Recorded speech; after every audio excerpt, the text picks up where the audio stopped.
زموږ مسلمانان د ترقۍ په ځای باندې په پستۍ باندې روان دي،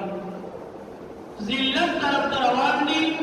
او کومه ترقي چې مسلمان ته پکار وه هغه ترقي مسلمان ته نه میلاږي. د دې وجه سره موږ مسلمانانو زموږ خواهش دا دی، زموږ زړه دا غواړي چې کلمه موږ ته نصیب شوې ده او موږ د الله تبارک وتعالی خوښ بندګان یو، نو پکار ده چې د دنیا ټوله ترقي